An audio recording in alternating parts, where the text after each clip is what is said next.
Hello നമസ്കാരം. നമ്മളെ പുതിയ വീഡിയോയിലേക്ക് എല്ലാവർക്കും സ്വാഗതം കേട്ടോ. അങ്ങനെ അലീന ബാലചന്ദ്രൻ്റെ സമ്മതം വാങ്ങിക്കാട്ടോ ശരണ്യയുടെ അടുത്തേക്ക് രോഹിത്തിനും കൂട്ടിയിട്ട് പോകാൻ വേണ്ടിയിട്ട്. അന്നേരം ബാലചന്ദ്രൻ പറയുന്നുണ്ട്, രോഹിത്തിന് അവരെന്തെങ്കിലും ചെയ്താൽ നിനക്ക് എന്ത് ചെയ്യാൻ പറ്റും എന്ന് ചോദിക്കുകയാണ്. അവൻ്റെ വീട്ടിൽ പോകുന്ന സമയത്ത് ആരെങ്കിലും അടിച്ചാൽ അടി കൊള്ളാനല്ലേ നിങ്ങൾക്ക് പറ്റൂ, ചീത്ത പറഞ്ഞാൽ കേൾക്കാനല്ലേ നിങ്ങൾക്ക് പറ്റൂ എന്ന് പറയാണ് ബാലചന്ദ്രൻ. ആ സമയത്ത് അലീന പറയുന്നുണ്ട്, എന്നോടുള്ള വിശ്വാസം ഇത്രയേ ഉള്ളൂ അച്ഛനെന്ന് പറയാണ്. അപ്പോൾ ബാലചന്ദ്രൻ പറയാണ്, വിശ്വാസത്തിൻ്റെ എല്ലാം മോളെ, നിങ്ങൾ ഇവിടുന്ന് പുറത്തിറങ്ങുമ്പോൾ തന്നെ എത്ര പേരാണ് നിങ്ങളെ തന്നെ നോക്കിക്കൊണ്ടിരുന്നത് എന്ന് പറയാണ്. അതൊരു തരം ചൊറിയാണ് അച്ഛാ, സദാചാരം കളിക്കാനുള്ള ഒരു ചൊറി, അത്രയേ ഉള്ളൂ എന്ന് പറയാണ്. അന്നേരം ബാലചന്ദ്രൻ പറയാണ്, എന്തെങ്കിലും നിങ്ങൾക്ക് ചെയ്യാൻ പറ്റുന്ന പോലെ ചെയ്യുമെന്ന് പറയാണ്. എന്നിട്ട് ബാലചന്ദ്രൻ ചോദിക്കുന്നുണ്ട്, ഇപ്പം തന്നെ പോകാനാണോ എന്ന്.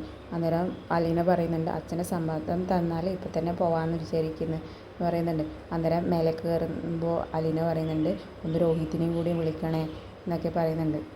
പിന്നെ ഞാൻ ശരണ്യരെ വീട്ടിൽ പോകുന്നത് പഠിപ്പിൻ്റെ കാര്യം കൂടി അവളോട് പറയാനാണ് എന്നൊക്കെ പറയുന്നുണ്ട്. അപ്പോൾ ബാലചന്ദ്രൻ പറയുന്നുണ്ട്, നല്ല കാര്യം എന്നൊക്കെ പറയുന്നുണ്ട്. അങ്ങനെ രോഹിത്തും അലീനയും ഓട്ടോറിക്ഷയിൽ ശരണ്യരെ വീട്ടിൽ വന്നിറങ്ങുക കേട്ടോ. ആ സമയത്ത് രോഹിത്തിന് നല്ല ടെൻഷനുണ്ട്, ആരെങ്കിലും അവനോട് മോശമായിട്ട് പെരുമാറുമെന്ന്. അങ്ങനെ അലീന നിർബന്ധിച്ചിട്ട് കൂട്ടിക്കൊണ്ടുപോകാം കേട്ടോ. ആ സമയത്ത് ശരണ്യരെ വീട്ടിൽ ഫ്രണ്ടിൽ തന്നെ ശരണ്യരെ അച്ഛൻ നിൽപ്പുണ്ട് കേട്ടോ. രോഹിത്ത് പറയുകയാണ്, ഞാൻ വരണോ, ചേച്ചി മാത്രം പോയാൽ പോരേന്ന്. അന്നേരം അലീന പറയുന്നുണ്ട്, നീയും കൂടി വന്നേ പറ്റൂ എന്ന് പറഞ്ഞിട്ട് കൈയും പിടിച്ചിട്ടാട്ടോ പോകുന്നത്. ആ സമയത്ത് ശരണ്യരെ അമ്മയും കൂടി വീടിൻ്റെ മുറ്റത്തേക്ക് വന്നു കേട്ടോ. അന്നേരം ശരണ്യരെ അമ്മ പറയുന്നുണ്ട്, ഞാനിപ്പോൾ പറഞ്ഞതേ ഉള്ളൂ അലീനേൻ്റെ കാര്യം. ആ സമയത്തൊക്കെ ശരണ്യരെ അച്ഛൻ അവനെ തന്നെ നോക്കിയിരിപ്പുണ്ട് കേട്ടോ. അന്നേരം അലീന പറയുന്നുണ്ട്, അച്ഛന് മനസ്സിലായില്ലേ ഇവനെ, ഇതാണ് രോഹിത് ബാലചന്ദ്രൻ എന്ന് പറയാണ്. അങ്ങനെ ശരണ്യരെ അമ്മ അലീനയും രോഹിത്തിനെയും വീടിനകത്തേക്ക് ക്ഷണിക്കുക കേട്ടോ. ആ സമയത്ത് രോഹിത്തിൻ്റെ മുഖത്ത് നല്ല ടെൻഷൻ കാണാനുണ്ട് കേട്ടോ. ശരണ്യരെ അമ്മ ഉറക്കെ വിളിച്ച് പറയുന്നുണ്ട്, ശരണ്യ ഇതാരാ വന്ന് നോക്ക്, അലീനയാണെന്ന് പറയാണ്. ആ സമയത്ത് ശരണ്യ ഓടി വരിക കേട്ടോ അലീനയുടെ അടുത്ത്. ആ സമയത്തൊക്കെ രോഹിത് എല്ലാവരെയും നോക്കുന്നുണ്ട് കേട്ടോ. അലീന എല്ലാവരെയും പരിചയപ്പെട്ട് കൊടുക്കുന്നുണ്ട്, ഇതാണ് ശരണ്യയുടെ ഏട്ടൻ, അനിയൻ, അമ്മ, എല്ലാവരും പരിചയപ്പെട്ട് കേട്ടോ. അനിയൻ ഓടിക്കറി വരുന്നുണ്ട്, ഞാൻ കളിക്കാൻ പോയതാണെന്നൊക്കെ പറയുന്നുണ്ട് കേട്ടോ. അങ്ങനെ രോഹിത് ശരണ്യയുടെ അടുത്തേക്ക് പോവാം കേട്ടോ. അങ്ങനെ അടുത്തേക്ക് സോറി എന്ന് പറയാണ്. എന്നിട്ട് രോഹിത് പറയാണ്, നിങ്ങൾ അവിടെ വന്നപ്പോൾ എനിക്ക് അവിടെ നിന്ന് മാപ്പ് പറയായിരുന്നു, പക്ഷേ ഇവിടെ വന്ന് പറയണമെന്നായിരുന്നു എനിക്ക്. അങ്ങനെ എല്ലാവരുടെയും കൈയും പിടിച്ച് അവൻ മാപ്പ് പറയാം കേട്ടോ. അന്നേരം രോഹിത് പറയാണ്, ഞാൻ ഇതിനു മുമ്പ് ശരണ്യയെ കണ്ടിട്ടില്ല, ആദ്യമായിട്ടാണ് അവിടുന്ന് വെച്ച് കണ്ടത്, ഞാൻ ചെയ്തത് തെറ്റാണ് എന്നൊക്കെ ശരണ്യരെ കൈയും പിടിച്ച് പറയാം കേട്ടോ. ഒരാളല്ല, ഈ കുടുംബം മുഴുവൻ എന്നോട് ക്ഷമിക്കണമെന്നാണ് രോഹിത് പറയുന്നത് കേട്ടോ. അന്നേരം ശരണ്യയുടെ അച്ഛൻ പറയുന്നുണ്ട്, കഴിഞ്ഞതൊക്കെ കഴിഞ്ഞു, ഇനി സാരമില്ല എന്നൊക്കെ പറയുന്നുണ്ട്, ഇനി നല്ലൊരു കുട്ടിയായിട്ട് ജീവിച്ച് കാണിക്കണം എന്നൊക്കെ ആട്ടോ പറയുന്നത്. അന്ന് എൻ്റെ ഭാര്യയെയും മക്കളെയും ആ വീട്ടിലേക്ക് വിടാൻ കാരണം അലീനയാണ്, ഇവളോടുള്ള വിശ്വാസമാണ്, എന്തെങ്കിലും ചെയ്താൽ ഇവൾ കാത്തോളും എന്നുള്ള ഒരു വിശ്വാസത്തോടെ ആട്ടോ അന്ന് ഞാൻ നിങ്ങളെ വീട്ടിലേക്ക് വിട്ടത്. ഇപ്പോൾ നീ ഇവിടെ വരാനും ഇവളാണ് കാരണക്കാരിയെന്ന് ഞങ്ങൾക്കറിയാം. അലീന ചേച്ചി എപ്പോഴും അവിടെ വന്നിട്ട് പറയും ഇവിടുത്തെ കാര്യം, ഫുഡ് കഴിക്കാനും എല്ലാവരുടെ പെരുമാറ്റവും സ്നേഹവും ഒക്കെ അവിടെ വന്നിട്ട് പറയും. അപ്പോൾ അന്നേരം അലീന പറയാണ്, എന്നെ പറ്റിയിട്ട് നീ ഇവിടെ പറയണ്ട, എന്നെക്കുറിച്ച് എല്ലാവർക്കും ഇവിടെ അറിയാമെന്ന് പറയാണ്. അന്നേരം ശരണ്യയുടെ അമ്മ പറയാണ്, അത് ശരിയാ, ഞാൻ ആ ഗ്രൂപ്പിസത്തിൽ പെട്ടുപോയതാണ്. അന്നേരം ശരണ്യയുടെ അച്ഛൻ പറയുന്നുണ്ട്, അത് ഞങ്ങൾക്കറിയാം, അത് ഞങ്ങളോട് ശരണ്യ പറഞ്ഞിട്ടുണ്ട് എന്ന് പറയാണ്. അന്നേരം അലീന പറയാണ്, ഇപ്പോൾ സമാധാനമായില്ലേ മോനെ, എല്ലാം മഴ തോർന്ന് പോയ പോലെ തോന്നുന്നില്ലേ നിനക്ക് എന്ന് പറയാണ്.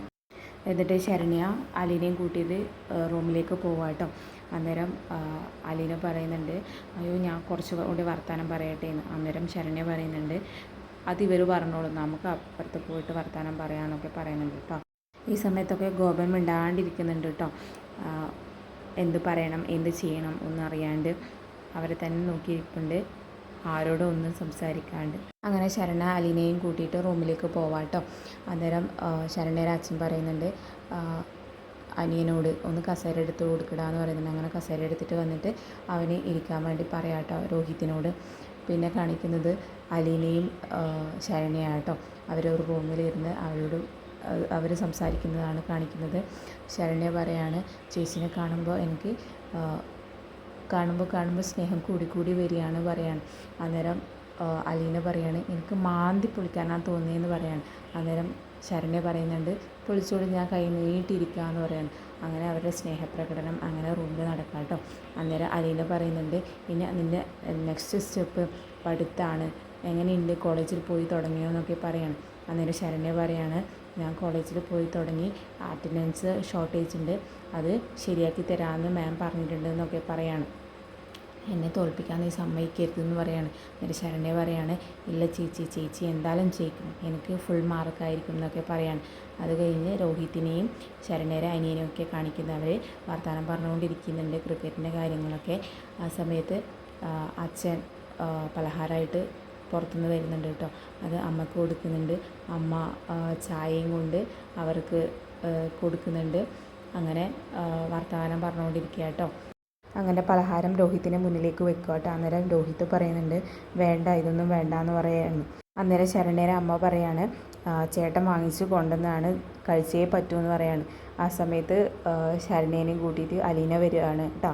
ഇവിടെ ടീ പാർട്ടി നടക്കുവാണോ എന്നൊക്കെ പറഞ്ഞിട്ട്. അങ്ങനെ പലഹാരമൊക്കെ എടുക്കുക കേട്ടോ. അന്നേരം രോഹിത്ത് പറയാണ് ഇതിൽ തൊടരുത്, ഇത് എൻ്റേതാണ് എന്ന് പറയാണ്.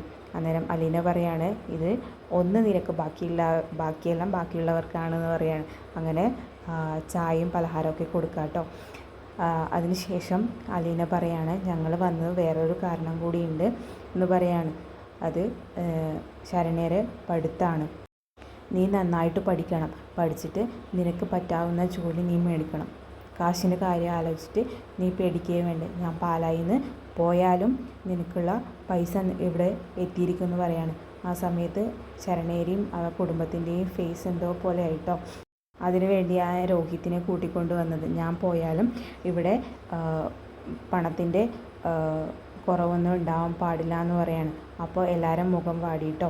അന്നേരം അലീന പറയാണ് അത് അവൻ്റെ പൈസയൊന്നുമല്ല, ഞാൻ കഷ്ടപ്പെട്ടുണ്ടാക്കിയ പൈസയാണ് നിങ്ങൾക്ക് കൊണ്ടുതരുന്നത്, അതിന് കുറവൊന്നും നിങ്ങൾ വിചാരിക്കണ്ട എന്ന് പറയാണ്.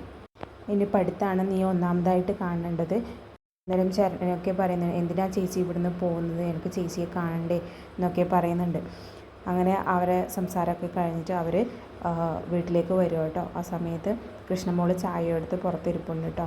ആ സമയത്താട്ടോ അവർ ഓട്ടോയിൽ വന്നിറങ്ങുന്നത് കണ്ടിട്ടും കൃഷ്ണമോള് മൈൻഡാക്കാതെ ഇരിപ്പുണ്ട് കേട്ടോ. അവിടെ അലീന ഒരുപാട് വിളിച്ചു, എന്താ ഒരു ഗമ എന്നൊക്കെ പറയുന്നുണ്ട് കേട്ടോ. അന്നേരം കൃഷ്ണമോള് പറയുന്നുണ്ട് എന്നോട് പറയാണ്ടല്ലേ പോയത്, അതുകൊണ്ടാണ് ഞാൻ മിണ്ടാത്തത് എന്ന് പറയായിരുന്നു. പണ്ടൊക്കെ എന്നോട് മാത്രം പറഞ്ഞിട്ടേ പോവുള്ളായിരുന്നു, ഇപ്പോൾ ആൾ കൂടിയില്ലേ, ഇപ്പോൾ എന്നെ വേണ്ടല്ലോ എന്നൊക്കെ പരാതിയും പരിഭവവും ഒക്കെ പറയാം കേട്ടോ. അന്നേരം അലീന പറയുന്നുണ്ട് ഓഹോ ഞാൻ പറയാണ്ട് പോയതാണോ ഇപ്പോൾ മൂഡ് ഓഫിന് കാരണം എന്നൊക്കെ ചോദിക്കുന്നുണ്ട് കേട്ടോ.